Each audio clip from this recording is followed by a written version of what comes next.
Alexander Dugin is a 62-year-old Russian academic philosopher. He spent his life in Moscow. He was an anti-Soviet dissident as a young man.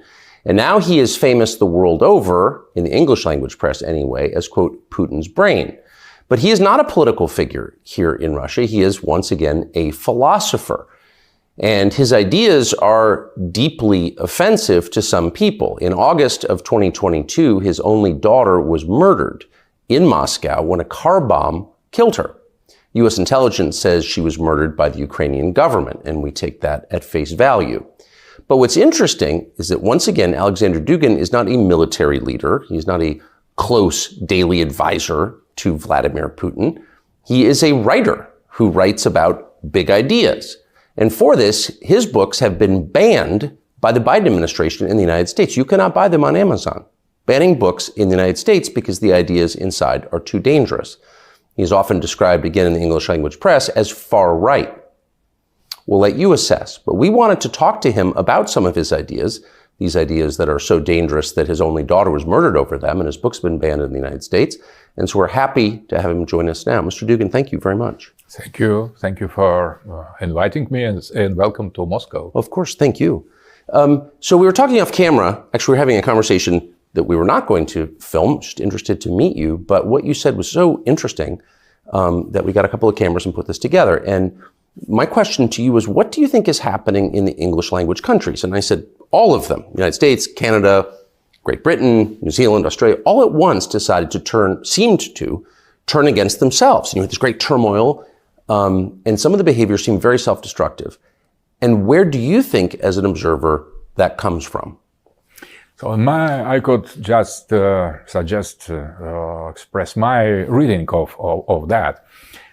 It demands a little patience. So I think that everything started with individualism. So individualism, that was a wrong understanding of the human nature, of the nature of man.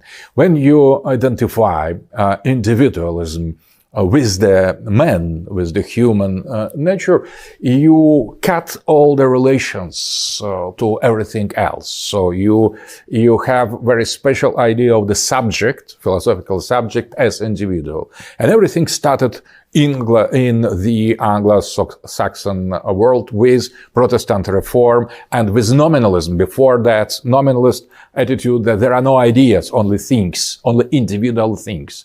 So individual, it was the key, and is still key concept that was put in the center of liberal ideology. And liberalism, as in my reading, it is a kind of historical and cultural and political and philosophical process of liberation of individual, of any kind of collective identity, collective or that transcends individual. And that started with refuse of Catholic Church as collective identity, of empire, Western Empire as collective identity. After that, it was a revolt against a national state as collective identity in favor of purely civil society. After that, there was a big fight of the 20th century between liberalism, communism, and fascism, and liberalism has won once more. Yes. So, and after the fall of the Soviet Union, there was only liberalism, and Francis Fukuyama has pointed out correctly that there are no more any ideologies except of liberalism, and liberalism that was liberation of this individual from any kind of collective identity. There were only two collective identities to liberate from. Gender identity, because it is collective identity. You are man or woman collectively, so you could not be alone. So liberation from gender, and that has led to transgenders, to LGBT, and new form of sexual individualism. So sex is something optional. And that was not just deviation of liberalism. That was necessarily elements of implementation and the victory of this liberal ideology. And the last step that is not yet totally made is liberation from human identity. Humanity optional. And when now we are choosing, or you in the West, you are choosing the sex you want, as you want. And the last step in this process of liberalism, implementation of liberalism, will mean precisely the human optional. So you can choose your individual identity to be human, not to be human. And that has a name: transhumanism, posthumanism, singularity, artificial intelligence, Klaus Schwab, Kurzweil, or Harari. They openly declare that is inevitable future of humanity. So we arrive to the historical terminal station that we finally, 5 centuries ago, we have embarked in this train, and now we are arriving at the last station. So that is my reading. And when all the elements, all the phases of that, you cut the tradition with the past.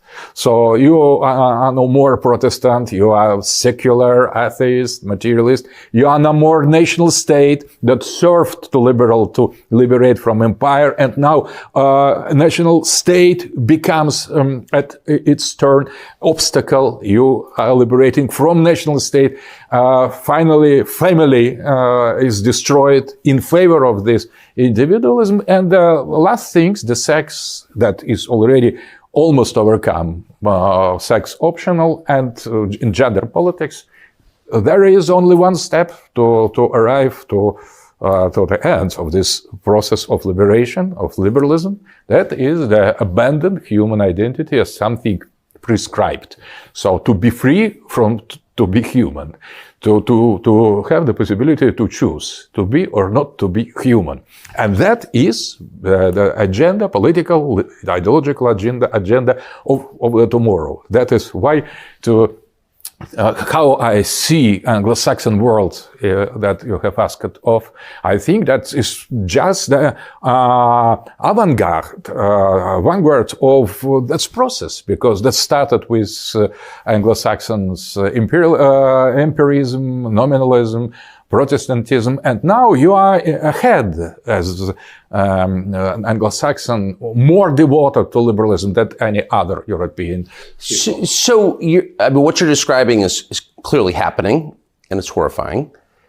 But it's not the definition of liberalism I have in mind when I describe myself as what we say in the United States as a classical liberal. Right? So you think of liberalism as individual freedom and choice from slavery, right? So the options as we conceived them as I was growing up were the individual who can follow his conscience, say what he thinks, defend himself against the state, versus the statism, the totalitarianism embodied in the government that you fought against, the Soviet government.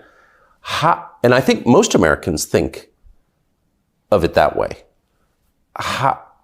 What's the difference? Very interesting question. I think that is the problem is in two definitions of liberalism. There is old liberalism, classical liberalism, yes, and new liberalism. So classical liberalism was in favor of democracy. Democracy understood as the power of majority, of consensus, of individual freedom that should be combined somehow with the freedom of others. And now we have totally the next station already, next phase, new liberalism. Now it is not about the rule of majority, but it is about the rule of minorities. It is not about individual freedom, but it is about wokeism.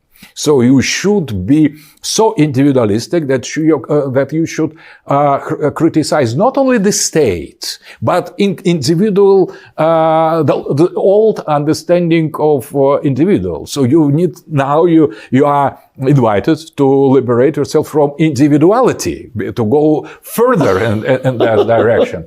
So I have spoken once with Fukuyama, Francis Fukuyama, on TV, and he has said before democracy has meant the rule of majority, and now it is about the rule of minorities against majority, because majority could choose Hitler or Putin. So we need to be very careful with majority, and majority should be taken under control, and minorities should rule over majority. Majority, it is not democracy, it's already totalitarianism. And now we are not about defense of the individual freedom, but about prescription to be woke, to be modern, to be progressive. It is not your right to be or not to be progressive. It is your duty to be progressive, to follow this agenda. So you are free to be a left liberal. You are no more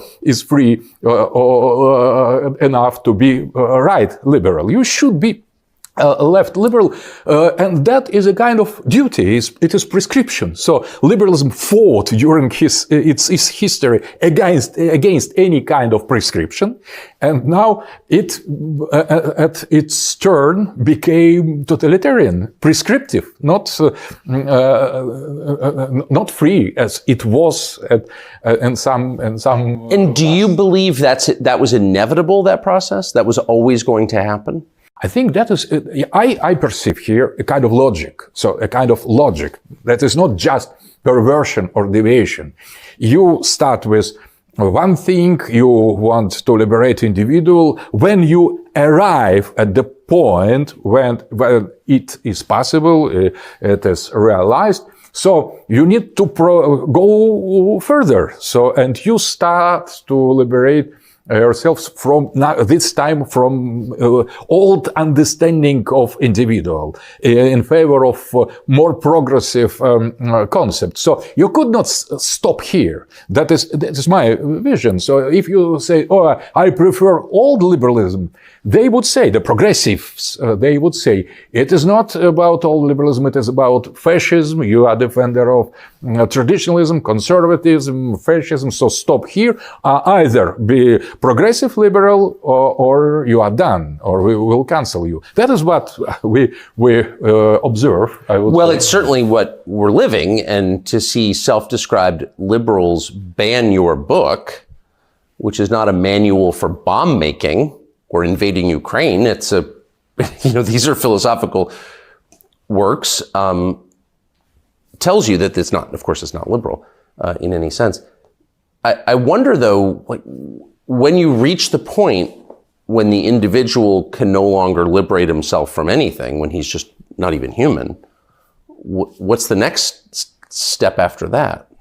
That is described in the pictures, American pictures, films, in many ways. So I think that that all the science fictions, almost all of the 19th century, were realized in the reality in the 20s. So there is nothing more realistic than science fiction. And if you consider Matrix or Terminator, you have so many more or less coinciding version of the future with the post-human or human optional situation or artificial intelligence.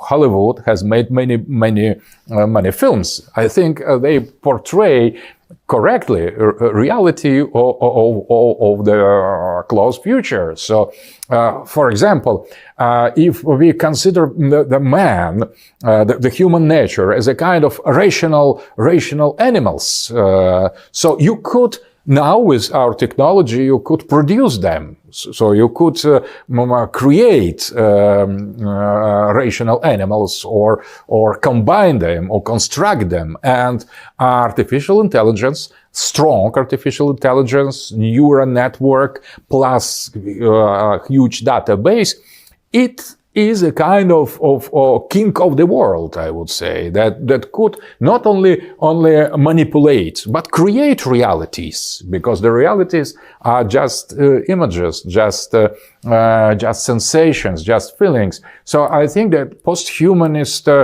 futurism is a kind of not only realistical description of the very possible and probable future, but as well a kind of political manifest. So it is not, that is kind of wishful thinking. And the fact that you have no bright traditional future described in the films. I don't know any movie of the future in the West made about return to traditional life, the prosperity, the families with many children. Everything is quite in shadow, quite black. So if you're used to paint everything black, and the future especially, so this black future once arrives. And I think that is the fact, the same fact that we have no other option, either Matrix or artificial intelligence or something, or a Terminator. So the choice is already outside of the limits of humanity, and that is not just fantasy. I think that is a kind of political project, and it is easily imagined because we have seen the films. They follow more or less close to this progressive, I would say, agenda.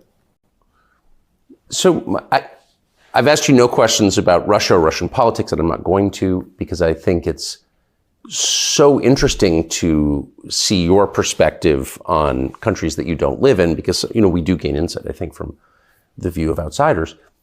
My last question to you is, how do you explain this phenomenon I have noticed where for over 70 years, a group of people in the West and the United States, liberals, effectively defended the Soviet system and Stalinism, and many personally participated in Stalinism, spied for Stalin, supported him in our media.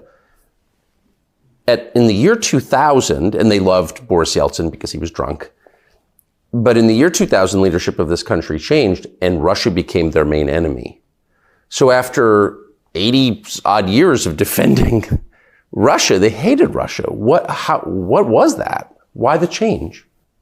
I think that first of all, Putin is traditional leader. So Putin, when he came to power, from the very beginning, he started to extract our country, the Russia, from the global influence. So he started to contradict to global progressist agenda. And these people who supported Soviet Union, they were progressists, and they are now progressists. So they have felt that now they were dealing with someone who doesn't share this progressist agenda, and who tried, and with success, to restore traditional values, sovereignty of the state, Christianity, traditional family. That wasn't evident from the beginning, from outside. But when Putin insisted more and more on this traditional agenda, I would say, on the particularity and speciality of the Russian civilization as some special type of world vision that had and has now very little similarities with the progressist ideals.